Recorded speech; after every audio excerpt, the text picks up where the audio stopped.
একটা জিনিস ভাবলে খুবই ভালো লাগে সেটা হইতেছে আপনারা যারা নিয়মিত আমার ভিডিও দেখেন তারা কিছু কিছু কথা কখনোই ভুলে যান না। মনে আছে কিছুদিন আগে আমার একটা ভিডিওতে আমি বলছিলাম যে নভেম্বর ডিসেম্বর মাসে আমার বাগানের চেহারাই চেঞ্জ হয়ে যাবে। আপনারা কিন্তু অনেকেই এই কথাটা ভুলেন নাই। অনেকেই আমাকে বলতেছেন যে রূপা আপু অনেকদিন তো আপনার বাগানের কোনো ভিডিও দেন না, আপনার গাছগুলার কি অবস্থা? আজকে দুপুরে রান্না করার জন্য বাগান থেকে কিছু শাকসবজি তুলতেছি আর ভাবলাম যে এই সাথে আপনাদের সাথেও আমার বাগানটা একটু শেয়ার করি। দেখেন মাশাআল্লাহ কি সুন্দর করলা হয়েছে, বটবড়ি হয়েছে এখানে আর পুঁইশাক। ৩টা জিনিস কিন্তু আমার এই একই জাংলার ভিতরে আছে। এই সাইডটাতে যেই গাছগুলা দেখবেন সেই গাছগুলার কিন্তু আমি তেমন কোনো যত্ন করি নাই। কারণ আমি ভাবতাম যে এই পাশে ইগুয়ানারা বেশি হামলা করে। যত্ন যে করি নাই তা না, সব গাছগুলাই আমার কাছে সমান। মায়ের কাছে যেমন প্রত্যেকটা সন্তানই সমান, ঠিক তেমনই প্রত্যেকটা গাছই আমার কাছে সমান।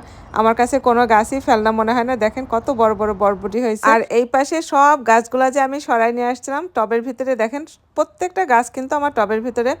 সিম গাছ থেকে শুরু করে একটা শুধু সিম গাছ হচ্ছে মাটিতে, তাছাড়া বাকি সব গাছগুলা হচ্ছে আমার টবের ভিতরে। আর কি পরিমাণে যে পুঁইশাকের ফল হয়েছে, আর এই পুঁইশাকের ফলটাকে কোন দেশে কি নামে জানেন অবশ্যই কমেন্ট করে জানাবেন। আমি কিন্তু এটাকে মিচরি বলে, পুঁইশাকের মিচরি বলে জানি না কেন মিচরি বলা হয়, ছোটোবেলা থেকে মিচরিই জানছি।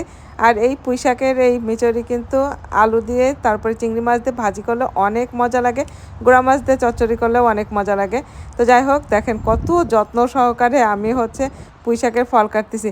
নিজের গাছের মায়াই কিন্তু অন্যরকম। আমি যদি অন্য কাউকে যদি ফলগুলা ছিঁড়তে দিতাম, পাতা ছিঁড়তে দিই, ওরা টেনে মেনে ছিঁড়ে তারপরে ইভেন কি আমার হাজব্যান্ডকেও যদি বলি যে কয়টা সিম পেড়ে দাও, এমনভাবে মানে গাছটা আঘাত করে আমার মনে হয় যে কলিজার ভিতরে যে লাগে। আমি বলি কি এই আস্তে টান দাও, ওই লতাটা ছিল না, এই পাতাটা ছিল না। মাঝে মাঝে তো আমার হাজব্যান্ড রাগ হয়ে বলে যে তোমার কাজ তুমিই করো, আমাকে ডাকবা না, আমি পারবো না। তো যাই হোক এগুলা বলে কোনো মানে শেষ করা যাবে না এইসব কাহিনী। আর এই যে দেখেন কত পুঁইশাক হয়েছে মাশাআল্লাহ, এবার যে কত পুঁইশাক খাইলাম আর কত পুঁইশাক মানুষকে দিলাম। আর এই যে দেখেন আমার সিম গাছ, এই গাছটার যে কি অবস্থা হয়েছিল ঝড়ে সেই ছবিটা দেখেন আমি দিয়ে দিলাম।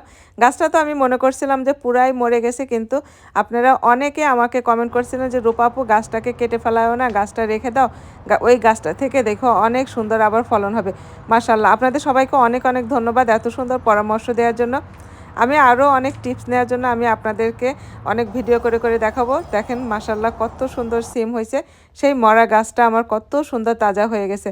যত্ন করলে কি না হয় বলেন। আজকে ডিসেম্বর মাসের 20 তারিখ, 20 তারিখে দেখেন বাহিরে আমাদের কোনো ঠান্ডা নাই, বাহিরে ঘরে কোনো জায়গায় ঠান্ডা নাই। এখন পর্যন্ত আমরা সোয়েটার পরে বাইরে যাই না, যে শীতের জন্য আমাদের বাইরে হওয়ার জন্য একটা সোয়েটার কিংবা পাতলা একটা চাদর গায়ে দিতে হবে।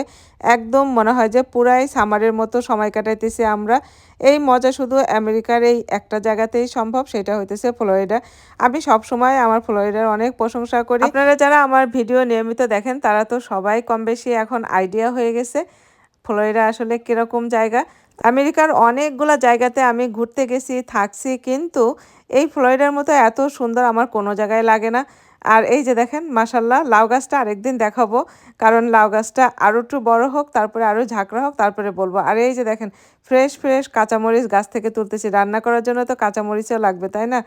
আমার কিন্তু অনেক বড় মানে জায়গা নাই যে আমি অনেক বড় একদম ফার্ম বানায় ফেলাবো।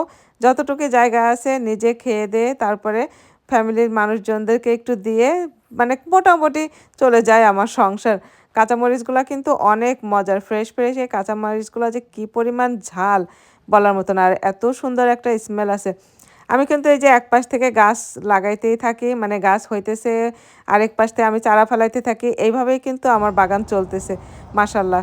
তো যাই হোক সবাই ভালো থাকবেন, সুস্থ থাকবেন। রূপাপুর ভিডিওগুলো ভালো লাগলে অবশ্যই শেয়ার করে দিবেন। আর গাছের থেকে এরকম ফ্রেশ ফ্রেশ তরকারি পেড়ে ছিঁড়ে খাওয়ার মজাই আলাদা তাই না। আপনাদের সাথে গল্প করতে করতে আমার শাকসবজি সব পাড়া শেষ। এই যে দেখেন আমার কিন্তু সবুজ সিমও হয়েছে, টোটাল 3 ধরনের সিম আমার আছে এখানে। আর বটবটিগুলা বেশিরভাগই সব লাল বটবটি, মানে পার্পল কালারের বটবটি। এই যে দেখেন শাকসবজি তোলা শেষ, এখন এগুলাকে রান্না করব। তো সবাই ভালো থাকবেন, সুস্থ থাকবেন। রূপাপুর ভিডিওগুলো ভালো লাগলে শেয়ার করে দিবেন। আজকে এই পর্যন্তই, আল্লাহ হাফেজ।